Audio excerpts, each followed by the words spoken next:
La méga interview exclusive avec Ibrahima Maïga, l'homme qui défie le système, l'homme qui parle au sable.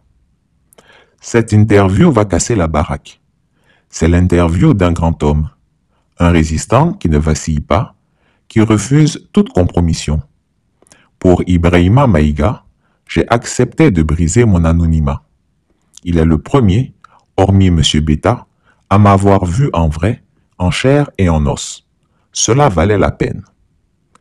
Jamais je n'ai accepté de me montrer. Jamais je n'ai pris un tel risque. Mais pour un homme intègre comme Ibrahima Maïga, j'ai fait l'impensable. Dès nos premiers échanges, l'alchimie était évidente. Je ne regrette pas ce voyage risqué, quelque part dans le Sahel. Impossible de révéler le lieu.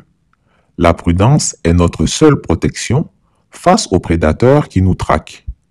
Oui, Ibrahima Maïga est bel et bien en Afrique de l'Ouest. Un courage exemplaire. Préparez-vous, cette interview est une bombe à retardement. Chaque mot d'Ibrahima Maïga est une gifle au régime corrompu. Nous avons risqué nos vies, mais il est temps que la vérité éclate. Dans cet entretien explosif, réalisé dans des conditions de sécurité extrême, Chris Yapi et Ibrahima Maïga, deux ennemis jurés d'Alassane Ouattara et du régime colonial d'Emmanuel Macron, dévoilent des vérités qui feront trembler le pouvoir. Corruption, trahison, terrorisme, collusion avec la France. Ibrahima Maïga ne mâche pas ses mots et révèle ce que le sable annonce pour l'avenir de la Côte d'Ivoire. La tempête arrive. Nous avons pris des risques insensés pour que vous sachiez. Ils essayeront de nous faire taire. Ils tremblent déjà. Mais c'est trop tard. La vérité arrive et elle fera mal. Ça va barder. Cette interview sera diffusée très bientôt sur ma seconde chaîne YouTube, Chris Yapi News. Restez connectés. Nous sommes les Burkinabés de l'Est.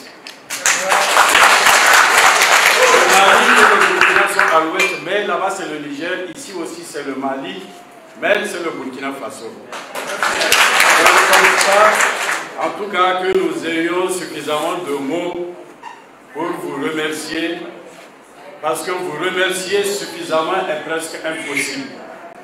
De jour comme de nuit, nous vous avons suivis.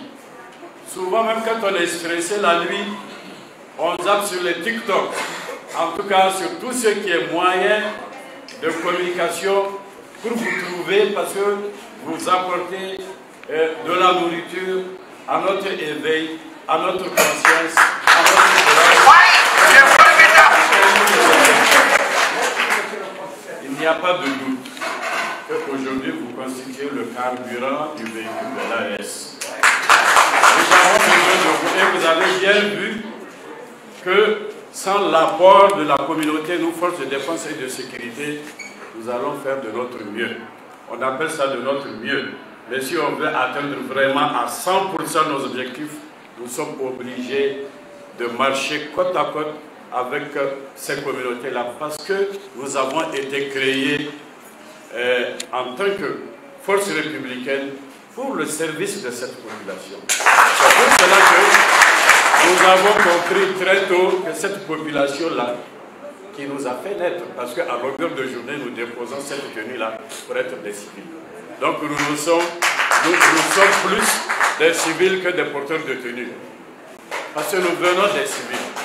Et particulièrement, ici dans la zone des trois frontières, nous avons mené beaucoup d'activités, particulièrement nos forces de défense et de sécurité, pour essayer de trouver les moyens par lesquels nous allons être ensemble. Donc, cessez de stresser les populations. Nous avons beaucoup changé parce que nous avons compris que sans ces communautés, si nous ne changeons pas de mentalité, nous n'allons pas atteindre nos objectifs. Nous avons vraiment changé. Et d'ailleurs, tous les modules qui sont enseignés au niveau de ces forces de défense et de sécurité sont des modules qui ont été pensés, qui ont été proposés pour les écoles de défense et pour les écoles de sécurité pour que nous puissions redorer notre image. Nous avons parfaitement compris ça et c'est pour cela que nous avons beaucoup d'activités civilo-militaires. Souvent nous traversons nos frontières pour aller au Mali, pour aller au Burkina. aucune démarche n'a été faite aujourd'hui dans le cadre du Limtako Burma sans l'association, sans le dynamisme de ces postes-là. Nous avons toujours été ensemble. Mais je vais plutôt mettre l'accent sur le rôle de la femme dans la construction et la consolidation de la paix. Parce que les hommes gâtent la paix. Les hommes détruisent la paix, mais c'est la femme qui répare. C'est la femme qui répare. Donc nous avons l'obligation aujourd'hui de faire de la sensibilisation, de renforcer ça au niveau de ces trois pays-là pour que la femme soit mise devant. Pourquoi on le dit? Parce que l'enfant, futur terroriste, l'enfant, futur FDS, donc que ce soit la bonne personne ou que ce soit la mauvaise personne, c'est la femme qui les met au monde. Donc il faut passer par elle pour pouvoir réparer tout ça. Donc c'est pour vous dire que nous sommes vraiment engagés, nous sommes très très contents de votre arrivée ici et nous ne demandons pas plus que ça. Tout ce que nous demandons, c'est la reconnaissance, c'est l'encouragement, c'est vraiment nous permettre de donner le meilleur de nous. Chris Yapi ne ment pas. Retrouvez Chris Yapi sur ses deux chaînes YouTube, sa chaîne Rumble, ses comptes TikTok, X, Instagram, VK et Threads.